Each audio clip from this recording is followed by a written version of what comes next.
Hi, my name is Naafiri. I'm a Grandmaster Naafiri OTP, and I wanted to go over some of the tips and tricks that are coming with the mid-scope for Naafiri. Some of these are from old Naafiri, but some of these are also new. So I made 3 different sections, which are beginner, intermediate, and expert level tips and tricks, just to help people catch on to Naafiri if they're either starting out or they're a returning player, maybe they don't know something. But yeah, so let's get started. So the first thing we 100% have to talk about is, how does Naafiri actually get more dogs?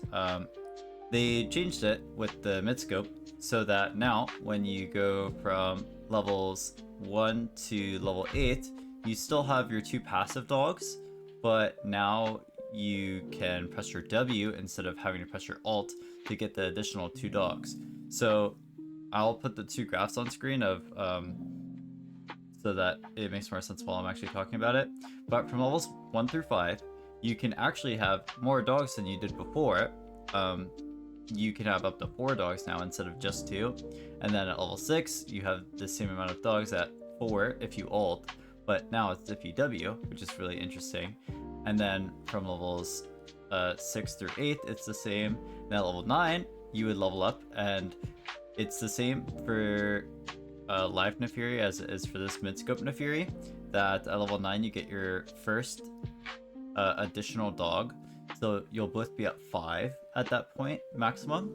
And then the next breakpoint would be for the live Naafiri, where live Naafiri, every time you put a point in your ultimate, you get an additional dog for when you ult. So you get an additional dog max cap size in your dog bank that we're going to talk about that later.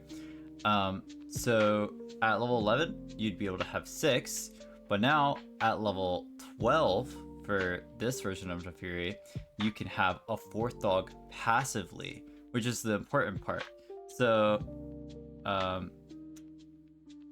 before you would have to ult to get that number, and so now at level 12 you have 4 dogs passively rather than 3 dogs passively.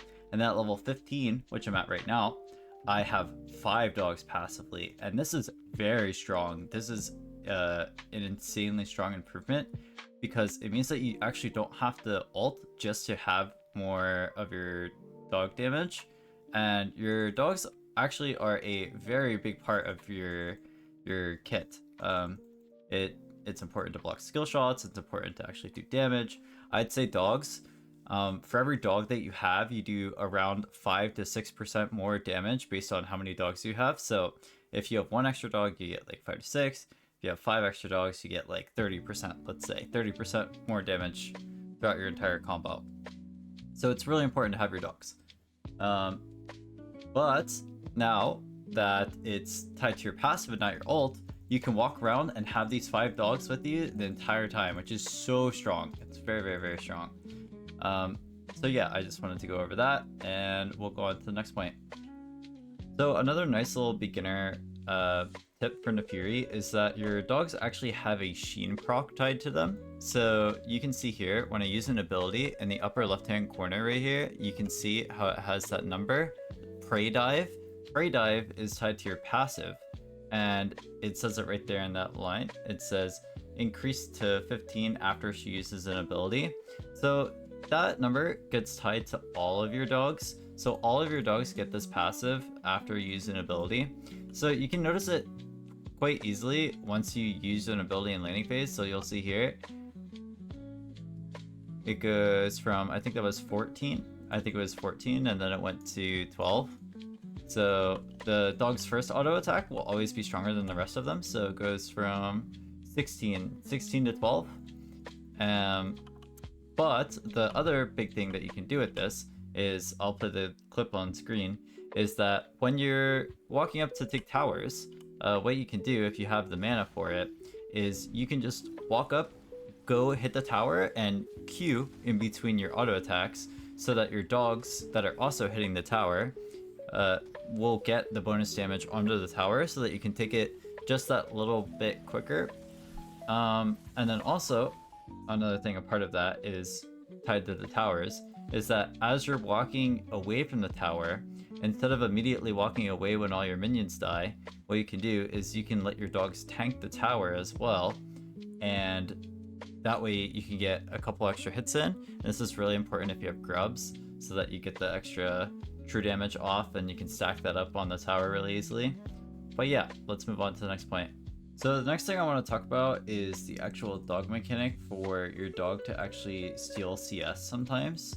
So you saw how my dog actually went and attacked that minion. That has a almost 10-second cooldown on like every wave that you can do, and it's something that's going to happen throughout the game that you can consciously think about. It just depends on the wait, it's gonna happen again soon. Yep, there it is. So you don't even have to like click on the minion that you want it to attack. It'll just automatically go and attack the low HP minion. I think it's a really cool ability. I think that it like kind of fits into a theme very well. So yeah. So Naafiri's ult actually has a couple unique interactions now. Just like before, it still slows after you land on them, and it slows for 99%, which is actually a lot, for 0.25 seconds, which is very brief, but it allows you to get pretty much a guaranteed Q.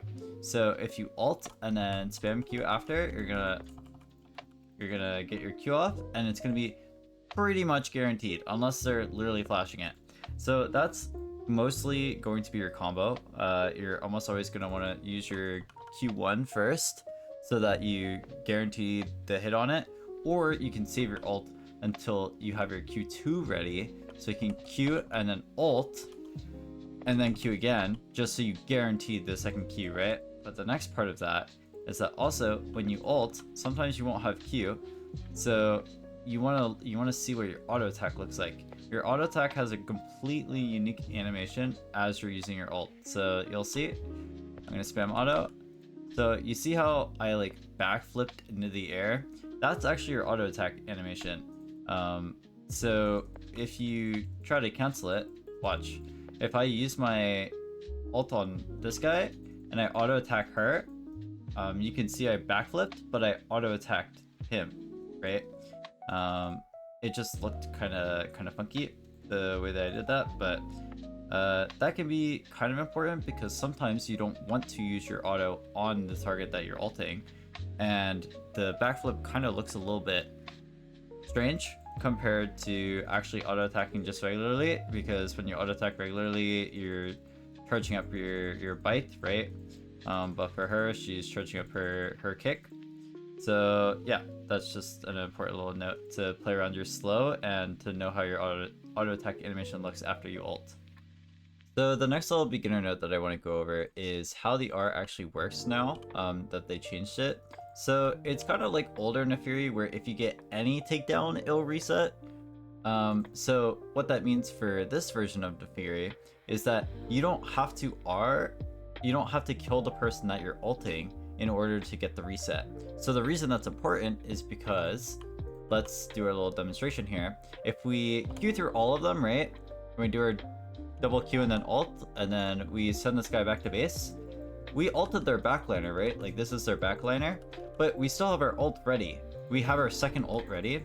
So we can ult their backliner twice in a row, which is very, very, very strong for gap closing. Because imagine this is someone that actually has a dash and can get away from our ult if we cast it the first time. If they flash over a wall or something, and we're queuing the frontliner like this is another frontliner, imagine that. Then we R this guy, then we send him back to the base. We can chase the same person with one ult in quotes, twice in a row.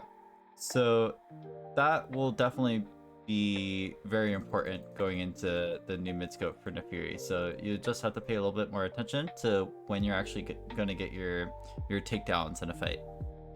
So the next thing I want to briefly go over is what they did in the mid-scope, which was to allow you to do a minimum or a maximum E-cast. You can choose any distance in between that. So it's kind of like Lucian's dash, if you know how that works. But it's also more like Kane's Q in a way.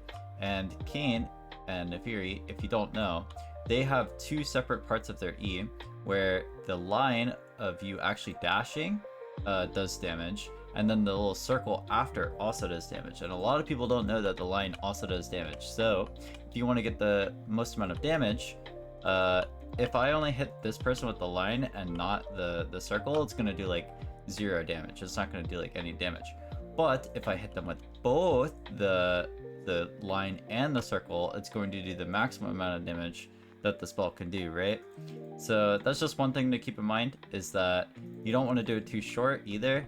You don't want just the circle to hit either. If possible, you'd rather have both the line and the circle land at the same time. So yeah. And then the last small thing that I want to go over for the beginner tips is that you can actually use your Profane Hydra while you're using your dashes. So you can do it with ult, and you can do it with E as well. And some champions can't do that, but Naafiri has a special case where she's actually allowed to do that, which is actually amazing. But you can't do it while you're Wing or anything like that, right? You can only do it while you're dashing. Okay, so the first intermediate thing that I want to go over for Naafiri is tied to the dog bank, which we talked briefly about earlier. But this is actually going to be very important for laning phase now, because your passive cooldown is very, very, very long at 30 seconds still at level 5, which is a shame. Honestly, it's like really hard to actually get dogs back in laning phase unless you're doing this. So first of all, we're going to go over some things. So you could say that Naafiri has 2 dogs right now, right? But functionally, she actually has a 3rd dog. So if one were to die, right? If one dies here, another one will instantly spawn, right? So that is shown by this passive counter being not up. So you'll just see like the passive highlighted, and that will mean that Mama Naafiri has a dog stored inside of her, basically, which is ready to spawn as soon as the next dog dies. So that's going to be really important for certain Rune interactions. So for Comet and Electrocute, playing around that is going to be pretty important, because we'll talk about that in a bit, that the Rune interactions with dogs is actually a very heavy part of how Naafiri functions in laning phase with Comet and Electrocute and Conquer and stuff like that. But the next part of the dog bank that I want to go over is that if all your dogs die, so all three of my dogs here are gonna die, your passive is on like a really long cooldown. You could say that you're on a 90-second cooldown. But what you can do is your passive actually gets reduced per enemy champion that you hit, or per enemy or per camp that you hit, per large monster that you hit, by 4 seconds for each champion that you hit. So after the next one spawns, I'll be able to show you. It'll go down by 24 seconds here because it's 3 times 4, right? And then we just got 1 full dog for free, basically. But in lane phase, obviously you can't do that. You're only going to be hitting 1 champion. But part of that is that you have 2 Qs throughout laning phase, so that's 8 seconds if you land them. And your E, also, both parts of it give cooldown. So if you're landing both parts of your E, you're getting another 8 seconds, so that's 16 seconds total, right? But the big thing about the mid scope is that you no longer have to play around this cooldown anymore. You can actually play around your W. So the way that your W works now is that it no matter what rank it is, it will always increase the max cap of how many dogs you have throughout the entire game by 2. So if you have a passive amount of 3 dogs, you'll be able to have 5 dogs total, right? But the big part about this is that if you have 0 dogs currently, you will keep these permanently. You will keep these until they die again. So trading with 0 dogs now is actually functional. It's actually okay as long as you're starting out your combo with W, right? So let's kill our dogs. Oops. So our dogs die, right? And we're gonna trade. So we're gonna lead our combo with W, and then we're gonna start comboing so that we have an additional dog spawning as we're fighting, right? And then obviously they're not just gonna stand there and do nothing. They're actively gonna be hitting you and your dogs at the same time. So as long as you still have 2 dogs while you're trading, you're gonna keep these for the rest of the next trade. And by the time you have your next trade available, you're gonna wait the 20 seconds. You're not gonna be spam comboing on the Naafiri because you take a lot of mana, which is why I'm probably gonna recommend a lot of people go either comment or presence of mind in their Rune page for Naafiri now, because she's very, very, very mana hungry for laning phase, which is how it was before a bit, because it used to be 70 mana instead of 60 mana for your W, but you used to not cast your W as much as you do now. For this version of Naafiri, the best way to spawn your dogs and the best way to keep your dog bank high is to just press W, dodge a spell, and then run at them and trade with them so that you can have the bonus dog damage and keep using the keystones that you have to sway the trade in your favor. So the big thing that we have to actually go over with Naafiri is that her dogs actually apply spell effects. So if we auto attack this, right, with Spear of Shojin, you're gonna see that we're not gonna get any stacks of Spear of Shojin as we're just casually auto attacking it. But if we were to spawn dogs and we have our dogs auto attack it, then for every time that our dogs auto this, they're going to give us a stack of Spear of Shojin. And you might be asking, how does that work? Well, the dogs actually just apply spell effects on their auto attacks, and they don't do it individually, if that makes sense. So if I auto attack this dummy, it's only going to apply it 1 per auto attack for them, right? So it does 1 and then they stop. Let's try it again. 1, then they stop because they don't have enough attack speed. Well, that one had enough attack speed. That's kind of funny.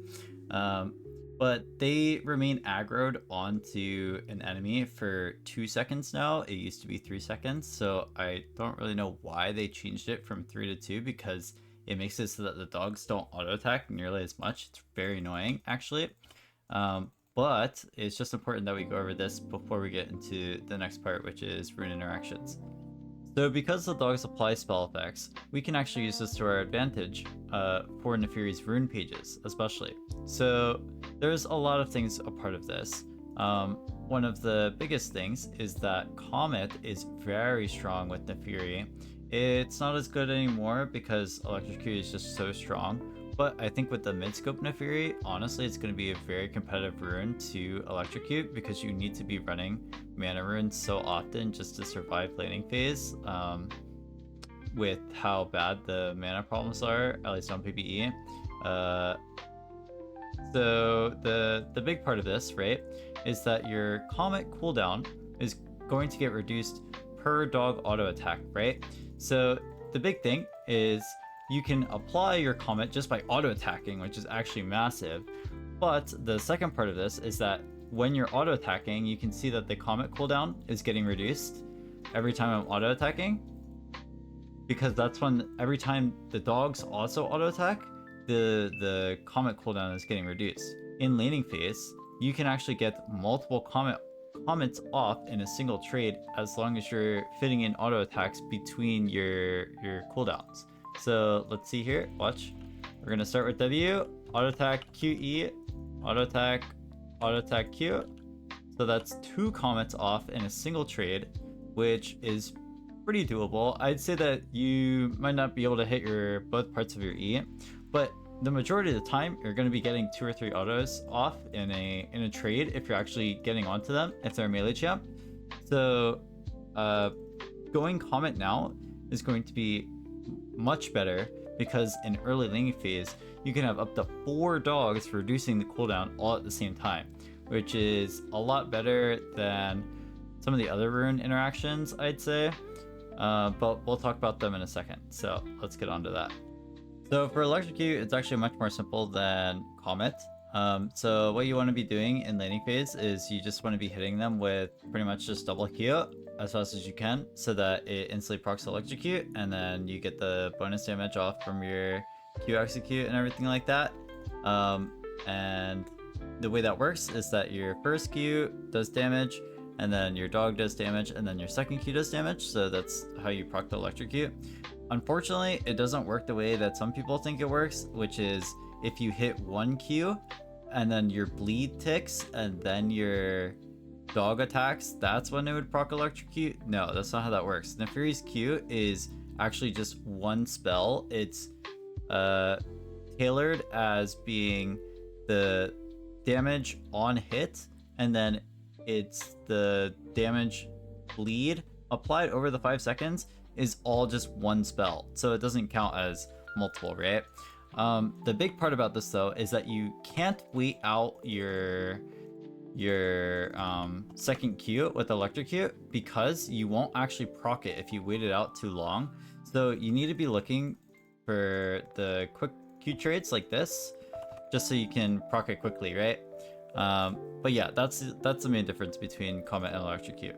So I had to do a little bit of testing on PvE, right? Just to make sure that Conqueror is still working the way that it does on live right now.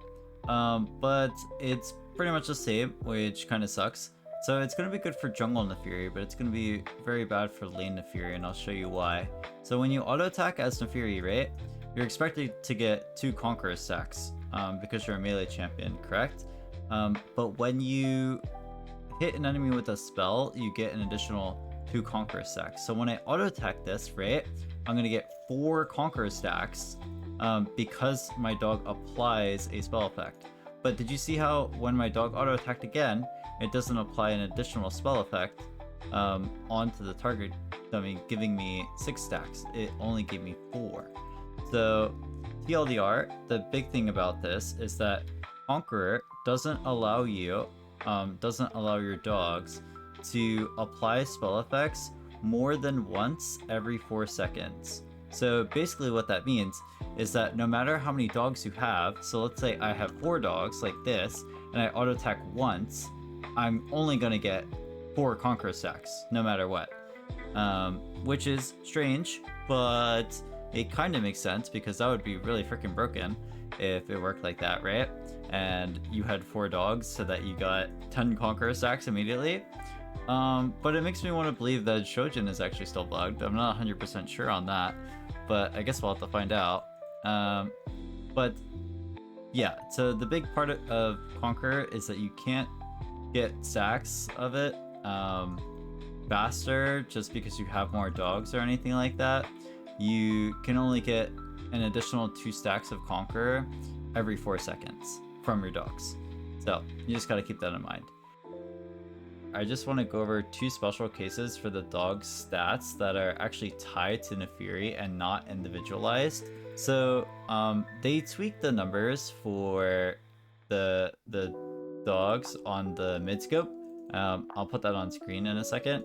And then so they nerfed it a bit in some cases, but the thing that they didn't nerf, and that I think is interesting, is that the dogs independently have 335 move speed, but you can see here that they are gaining 25 bonus move speed, and that is from boots. So the dog move speed is tied to Naafiri's bonus move speed as well. So whenever you gain bonus move speed, the dogs also gain that bonus move speed.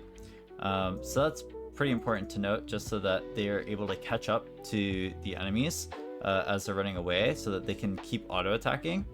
And then if you have the tier 3 Lucidity boots, I forget what the name of them are called, but the tier 3 ones, the feats, they give bonus move speed after you land a spell.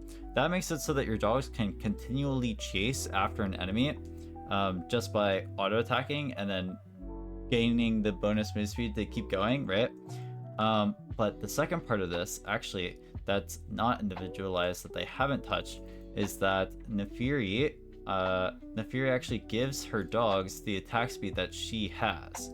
So the big part about this is that Korean Naafiris actually very often go Halo Blades, because let's see here. I'm gonna W and then I'm gonna auto attack this, and we're gonna click and see how much attack speed that the dogs get. So W auto attack, and then 1.59, which is the same as Naafiri's attack speed when she's Halo Blades.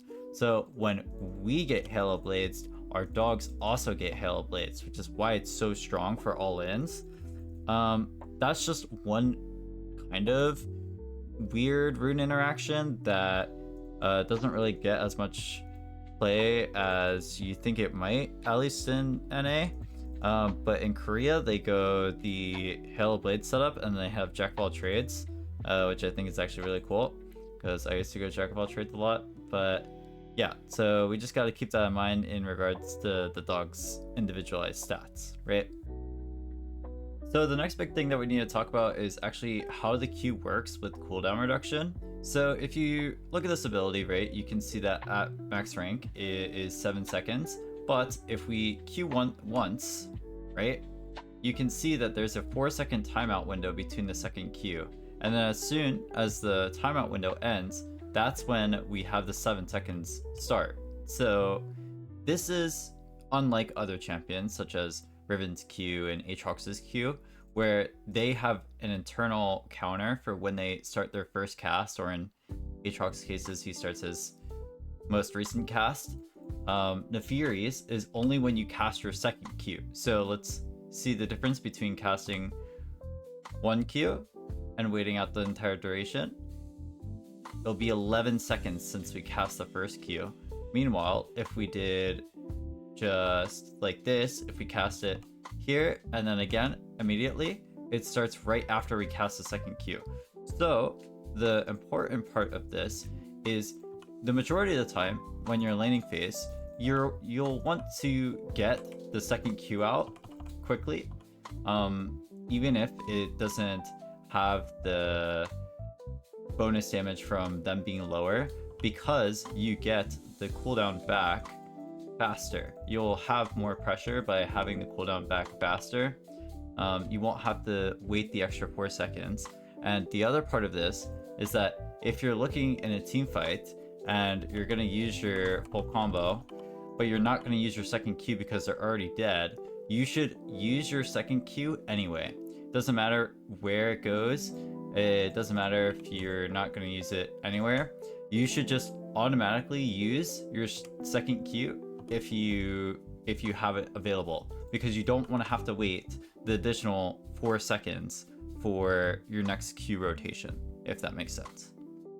Okay, so I know a lot of you are still very sad that you lost your W for early laning phase, and honestly, I think that this version of W is just flat out stronger.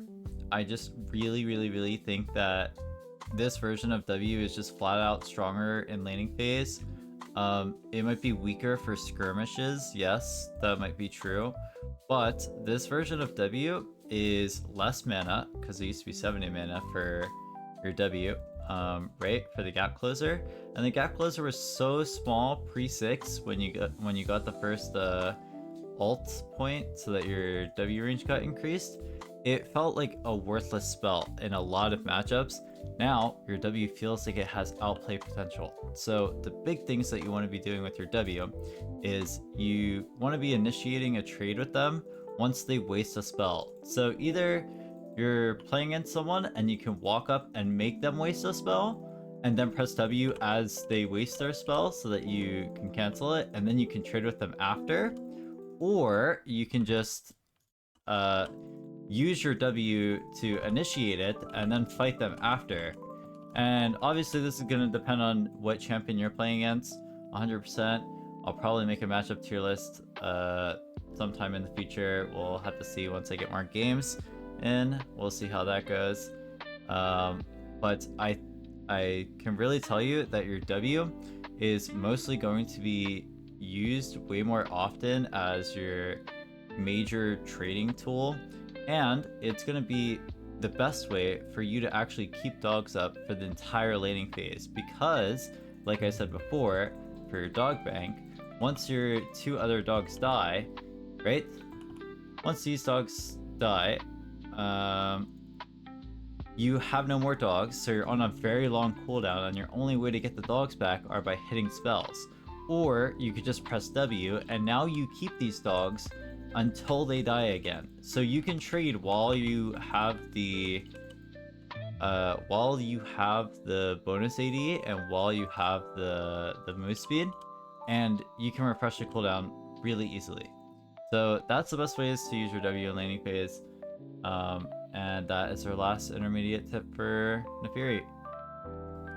So one of the most annoying parts about actually playing Naafiri is how easy it is for you to AoE down her dogs and make it really hard for her to actually do damage. And that's what this rework kind of aimed to fix a bit.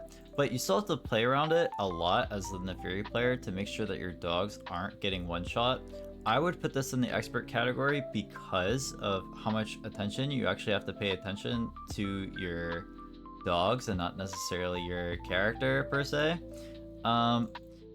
The best parts about this though are that your E actually heal your dogs once they're low HP, so as long as they're not getting completely 100 to 0 one shot, you're actually able to save them. In some scenarios, you will have to save your E just to be able to save your dogs to do more damage.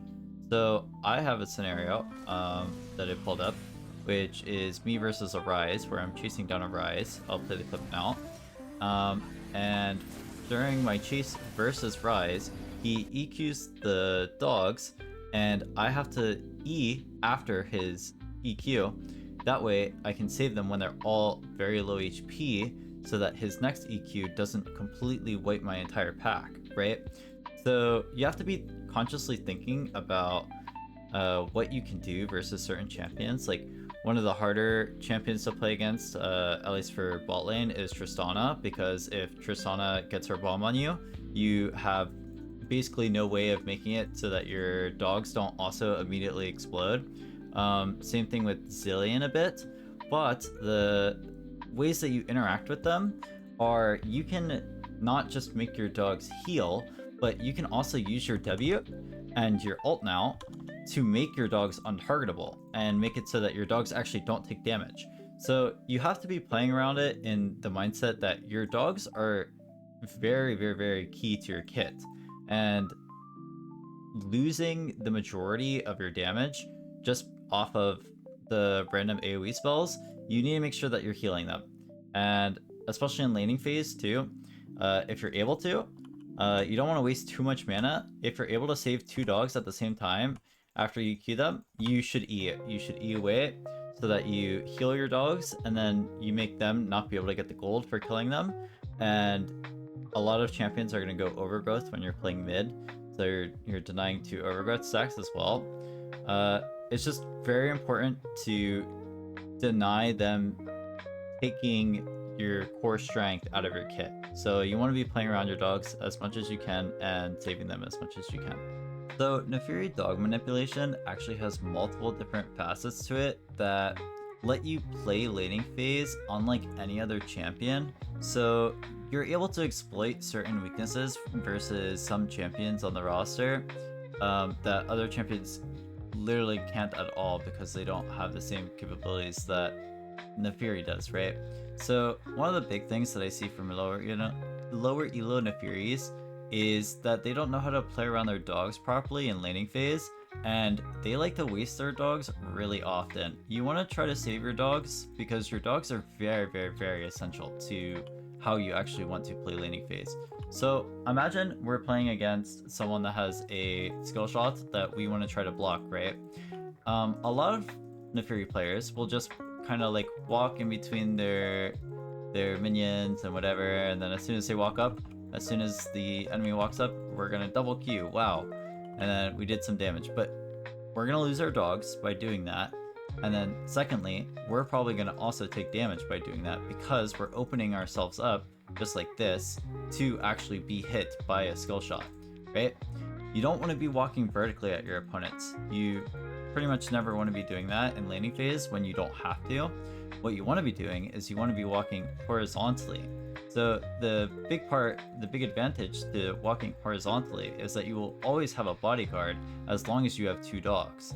So the way that Naafiri works with 2 dogs versus 1 dog is completely different. So learning how the formations work for the different dogs is going to be kind of essential once you get to certain elos, right? It just depends.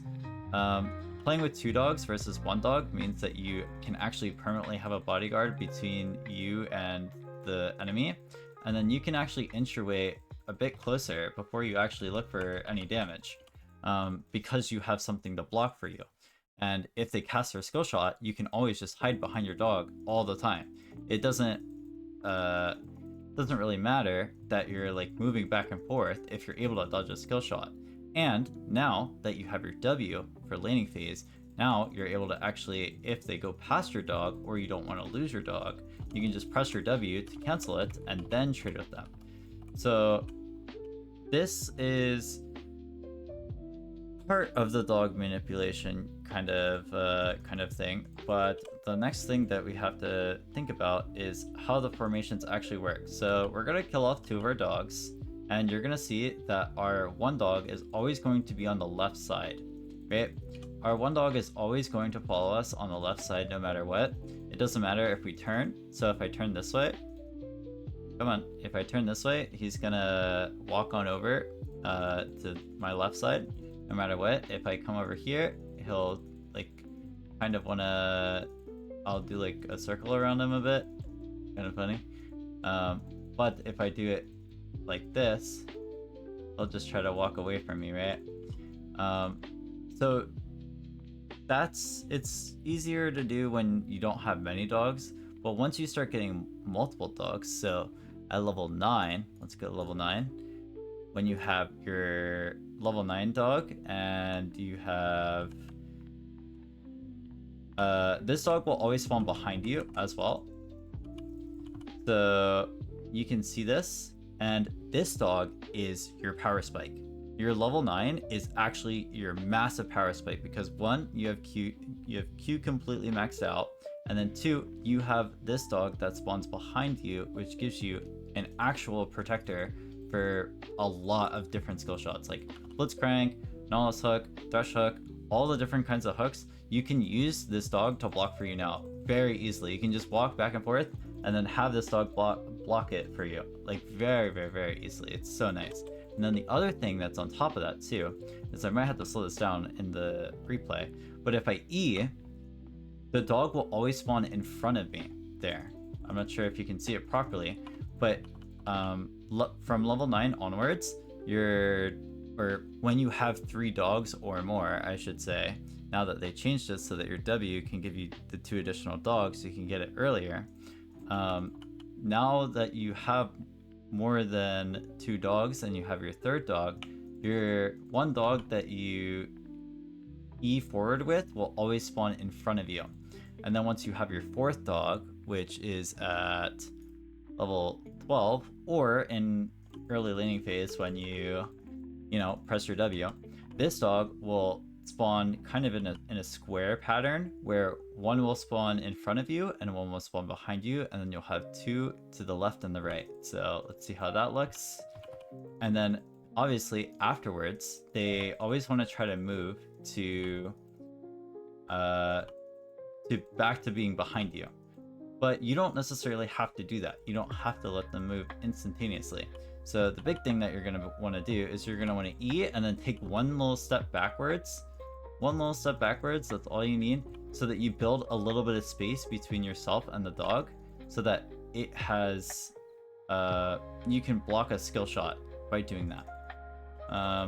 If you're doing it on an enemy champion though, what happens is that all your dogs don't spawn to block things, it just immediately attacks you. It immediately goes and it puts all the dogs in between you and the enemy champion. So if you're doing this in melee range, you can block skill shots that way just by having all your dogs spawn directly on top of them, right? From level 5, it's the same way, but it's a pentagon, and then at levels with 6 dogs, you get a hexagon pattern, and you get 2 dogs that walk in front of you. So you can see here, you get 2 dogs that spawn in front of you, and once you have enough move speed, let me go buy some move speed. once you have enough move speed, then they actually stay walking in front of you just for a little tiny bit. So let's see that. I kind of want to... Yeah, they stay walking in front of you just for a little tiny bit after you eat. So you can have little blockers depending on how much move speed you have, right? It just depends for sure on what you're going to be building in the actual game. Sometimes you have a Cloud Dragon, sometimes you can't build Swiftness Boots, sometimes you're not going to go Yomos, stuff like that, right? But usually just when you W, you're going to have enough move speed for that to happen. So one of the most hyped aspects about Naafiri's midscope was her ability to tower dive, and the way that she's able to do that is you go untargetable now with your W. So if you tank a tower shot, you can just W it immediately. But we can do a lot of things better than that. So the first thing is that if we're playing jungle, what we can do is we can just walk here and then turn around and S-click so that our dog tanks it first, and then we can trade with them as we're doing this, and we can W the last tower hit, right? That's one way to tower dive. The next, which is a much better way to actually tower dive, is to come from out of vision, and then if you E from over a wall, it will make your dogs land first before Naafiri actually lands, and the tower will see the dogs first. So as an example, we're gonna E here, and our dogs land, and now we can trade, and we can do this, and then we can W away, and now we're gone, right? Something like that. That's actually really good, because you'll find a lot of times, even when you're playing mid, that you wanna like E here, but you can't. You can't just E like that. You can't just E forward like that. But if you E from over a wall, like this, then your dogs will always tank first, which I find to be interesting. So you never want to E forward from like outside of a wall or anything like that. And then you also just want to hold your W. You want to hold your W for as long as possible before you actually have to use it, right? So you can do this on like any wall. One of my favorite walls is actually this one. So if you're playing jungle,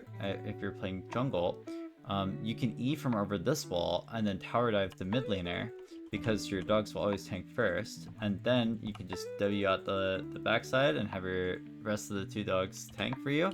It's very strong. I really like that one. But yeah, so you can do this top lane as well. You can do the same thing.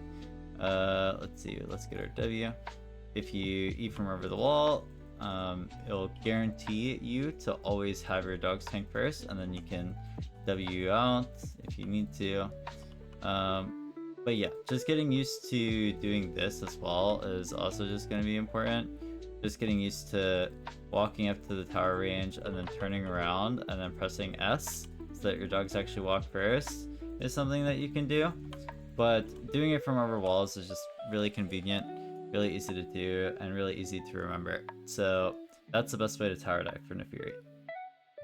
And then, of course, the last thing that I have to mention is the UAV tech, which we have been doing for months now, by the way, and still has not been patched out. So this allows us to send the dogs pretty much wherever we want for vision. This is very good to do early game so that we can spot the enemy jungler. I have like a bunch of different clips against dozens of people that like spam ping it, by the way. They're like, what the hell is that? And although it is a feature now, because it's been in the game for like, I'd say more than 6 months, you know what I mean? I think it's actually pretty good. I've used it a lot. What?